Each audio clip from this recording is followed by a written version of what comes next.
السلام علیکم ناظرین، پاکستان تحریک انصاف کے سابق رہنما کہنا چاہیے ندیم افضل چند جو ہے پیپلز پارٹی سے پی ٹی آئی میں شامل ہوئے تھے اور تقریباً 4 سال کا عرصہ پی ٹی آئی میں گزارنے کے بعد واپس پیپلز پارٹی میں شامل ہو گئے ہیں، اور جہاں ایک ایسے ماحول میں جہاں پہلے ہی اپوزیشن جو ہے وہ جلسے جلوس لانگ مارچ کر رہی ہے اور عدم اعتماد کا بار بار اعلان ہو رہا ہے، اگرچہ عملی طور کے اوپر ابھی تک ایک سٹیپ بھی نہیں اٹھایا گیا، لیکن جلسے جلوس اور لانگ مارچ سے ایسے لگتا ہے کہ جیسے حکومت آج نہیں تو کل گئی۔ دوسری طرف حکومت جو ہے وہ بھی پارلیمنٹ کی بجائے سڑکوں پر نکل آئی ہے، اور عمران خان صاحب بھی جو ہے کہ ہر ہفتے ایک نہ ایک جو ہے کہ وہ پبلک گیدرنگ میں جاتے ہیں اور جلسہ کرتے ہیں، اور ابھی میلسی میں بھی جا کے انہوں نے بڑی کھل کھلا کے بات چیت کی ہے، اپوزیشن کو تنقید کا نشانہ بھی بنایا ہے اور یورپی یونین کو بھی للکارا ہے انہوں نے۔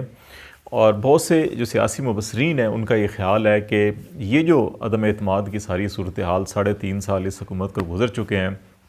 عملی طور پہ ابھی تک اپوزیشن کوئی سٹیپ نہیں اٹھا سکی 3.5 سال کے اندر۔ اب اچانک ایسا کیا ہوا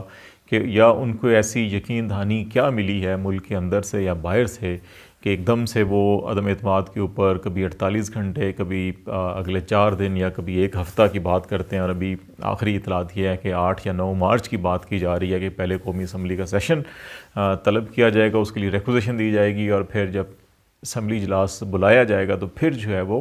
تحریک عدم اعتماد پیش کی جائے گی۔ اور ابھی یہ بھی دوبارہ جو ہے طے نہیں ہو پا رہا کہ پہلے عدم اعتماد پرائم منسٹر کے خلاف پیش کی جائے یا اسپیکر کے خلاف پیش کی جائے۔ یہی کو مگو کی کیفیت پہلے بھی تھی، ابھی بھی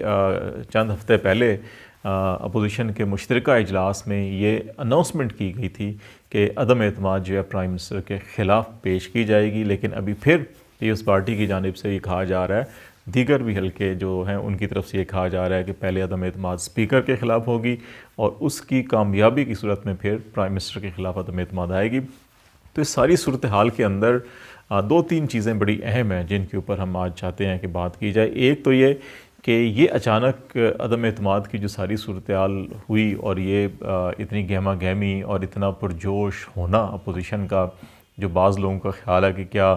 اسٹیبلشمنٹ کے حوالے سے بعض لوگ اس پہ اشارتاً باتیں کرتے ہیں کہ شاید جو پرائم منسٹر نے پچھلے سال بڑے اہم حساس انٹیلیجنس چیف کی تقرری کے حوالے سے جو سٹینڈ لیا تھا کہ نہیں ہمارے پاس ایک پینل آف چیئرمین آئے، میں انٹرویو کروں گا اور پھر تقرری کروں گا، تو شاید اس سے اسٹیبلشمنٹ کے حلقے جو ہیں وہ ناراض ہیں اور وہ اس ساری صورتحال کے پیچھے ہیں۔ ایک خیال یہ ہے۔ دوسرا خیال یہ ہے کہ جو پرائم منسٹر نے بیلسی کے جلسے میں خطاب کرتے ہوئے یورپی یونین کو للکارا ہے کہ اور ان سے یہ کہا ہے کہ انہوں نے خط لکھا ہے کہ پاکستان روس اور یوکرین کے معاملے میں جو ہے کہ روس کی مذمت کرے، تو پرائم منسٹر نے کہا کہ ہم تمام دنیا سے اچھے تعلقات چاہتے ہیں، یورپی یونین ہو، امریکہ ہو، روس ہو، لیکن اس قسم کا جو خط ہے کیا انہوں نے انڈیا کو یا دیگر ممالک کو بھی لکھے ہیں؟ اور دوسرا یہ کہ جب افغانستان کی صورتحال میں جب پاکستان نے اتحادی افواج کا اور نیٹو افواج کا ساتھ دیا، اس اتحاد کا حصہ بنے، جس کے نتیجے میں پاکستان میں 80,000 سے زیادہ جو ہے وہ افراد شہید ہوئے، $100 ارب سے زیادہ پاکستان کی معیشت کا نقصان ہوا، تو کیا اس کا آج تک یورپی یونین نے کوئی تعریفی خط لکھا؟ اگر نہیں تو پھر کیا ہمیں غلام سمجھ رکھا ہے کہ جب چاہیں جو چاہیں جیسے چاہیں ہم کریں گے؟ تو یہ بڑا واضح اعلان ہے، اور بعض لوگوں کا یہ خیال ہے کہ شاید یہ جو عدم اعتماد کی جو تانے بانے ہیں یہ انٹرنیشنل پولیٹکس کے ساتھ بھی جڑے ہوئے ہیں، اور شاید پاکستان کے باہر بھی کچھ طاقتیں ایسی ہیں جو اس حکومت کو گرانا چاہتی ہیں، اور اس حوالے سے ماضی کے بہت سے حوالے بھی دیے جا رہے ہیں۔ تو ہم ذرا آج کی گفتگو میں بھی اس چیز کا جائزہ لیں گے کہ کیا ہماری اسٹیبلشمنٹ اور جو انٹرنیشنل جو یہ ساری سچویشن ہے کیا واقعی ایسی صورتحال ہے یا یہ کوئنسیڈنٹ سچویشن ہے، اور یہ کیا واقعی حکومت کو خطرہ ہے یا نہیں خطرہ؟ پہلی بات جو ہے اس پہ بات کریں گے، اور دوسری بات جو ہے وہ یہ کریں گے کہ کیا واقعی عملی طور کے اوپر جو عدم اعتماد کا معاملہ ہے اس میں 2-3 چیزیں بڑی اہم ہوتی ہیں کہ آپ نیشنل اسمبلی کا اجلاس ہو، اس میں آپ ریکوزیشن جمع کروائیں، نمبرز پورے ہونے چاہیے، اور یہ ساری تو اس کے اوپر ابھی تک کوئی ایسی چیز نظر نہیں آ رہی، اور اگر ہوتی بھی ہے تو پھر کون سے ارکان ہیں جو حکومت کا ساتھ نہیں دیں گے، یا ان کے لیے پھر ڈیفیکشن کلاز اور اس کلاس کی ریکوائرمنٹ کیا ہوتی ہیں، ان کے اوپر بھی ہم کوشش کریں گے بات کریں۔ پہلی بات کہ جو یہ کہا جاتا ہے کہ شاید حکومت کو جو مشکلات ہیں وہ اس لیے ہیں کہ جو اسٹیبلشمنٹ ہے وہ حکومت کے ساتھ نہیں ہے، اور وہ شاید نالاں ہے ہماری جو انٹیلیجنس چیف کی تقرری کے حوالے سے پرائم منسٹر نے جو موقف اختیار کیا تھا، اس حوالے سے بعض لوگوں کا خیال ہے کہ جنہیں ہمارے جو services chief of army staff ہیں کہ وہ بھی شاید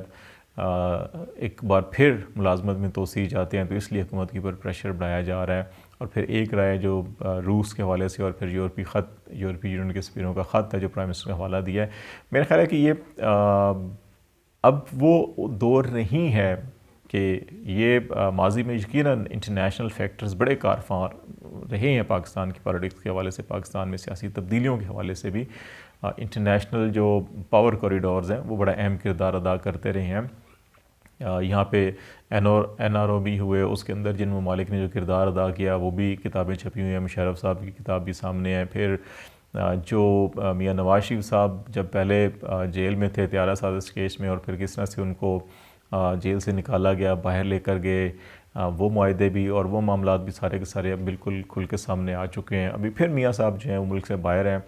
اس سے پہلے جنرل پرویز مشرف جو ہے وہ ملک سے باہر گئے، بے نظیر بھٹو صاحبہ جو ہے ملک سے باہر گئی تھیں اور پھر واپس آئی تھیں ایک معاہدے کے تحت۔ تو یہ ساری سچویشن جو ہے کہ یہ تو حقیقت ہے کہ پاکستان کی پالیٹکس کے معاملات جو ہیں کہ ان قسم کی چیزوں کے ساتھ جڑے رہتے ہیں،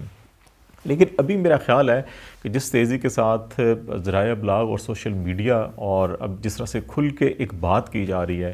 اگر کوئی ایسی بات ہے بھی جس میں انٹرنیشنل پالیٹکس کار فرما ہے یا وہ فیکٹر ہے، تو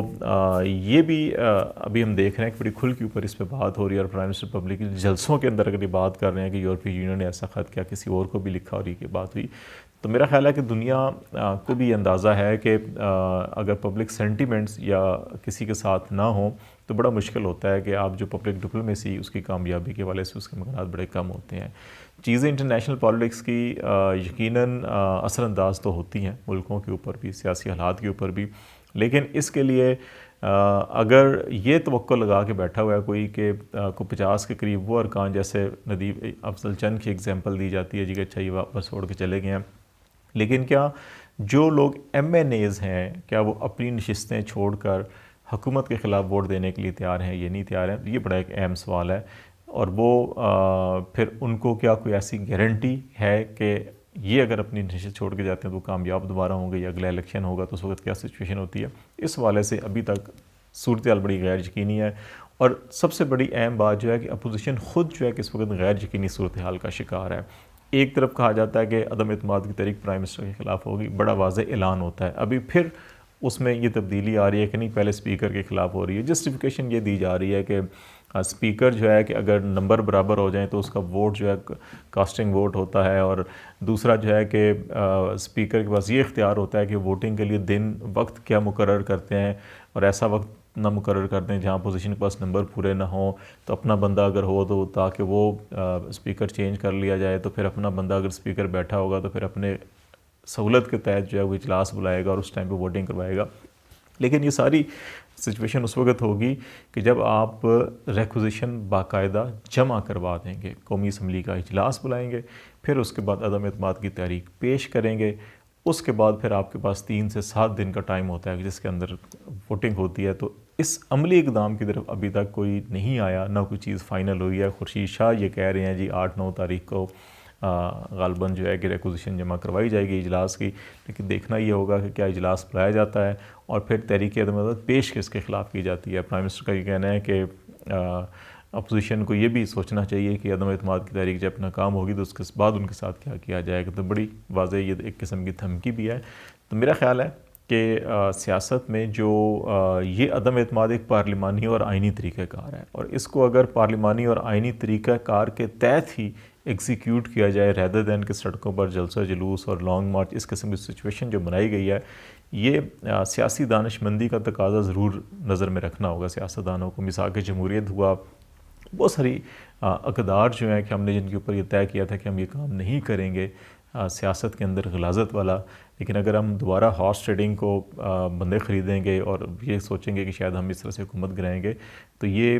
دوبارہ اس چیز کو سیاست کے اندر جو غلاظت ہے اس کو پروموٹ کر سکتی ہے. نمبر 1. نمبر 2 جو ہے کہ اگر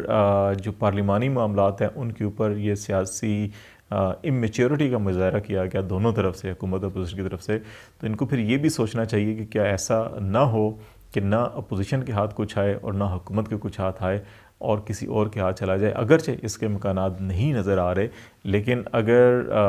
ملک کی معاشی سیاسی صورتحال کو اگر مل جل کے سب نے سیاسی جماعتوں نے اس نیج تک پہنچایا جس کے امکان نظر نہیں آ رہے, تو اس میں ان کے ہاتھ کچھ بھی نہیں آئے گا, کسی اور کے ہاتھ چلا جائے گا. لیکن لگتا یہی ہے کہ ابھی اگلے ایک ہفتے کے اندر جب اگر ریگولیشن دی جاتی ہے تو پھر اس کے ساتھ بڑی واضح چیزیں کلیئر ہو جائیں گی. لیکن اگر ایم این ایز نے ڈیفیکشن کی تو پھر ان کو استعفے دینے پڑیں گے. استعفے اپوزیشن اگرچہ یہ کہہ رہی ہے کہ ارلی الیکشن ہونا چاہیے, لیکن اگر 15-20 بندے مینیج بھی کر لیتے ہیں تو 15-20 جگہوں کے اوپر ضمنی الیکشن میرا خیال ہے ہوگا. ری الیکشن جو ہے پوری اسمبلی کا ممکن نہیں ہوگا. تو ایسی صورتحال میں کوئی رسک لینے کے لیے کیا تیار ہے یا نہیں ہے, میرا خیال ہے ابھی حکومت کے اندر رہ کر جو اقتدار کے اندر ہوں وہ لوگ کم سے کم رسک لیتے ہیں, اور ابھی مجھے بھی لگتا ہی ہے کہ شاید اس قسم کا رسک لینے کے لیے کوئی تیار نہیں ہوگا.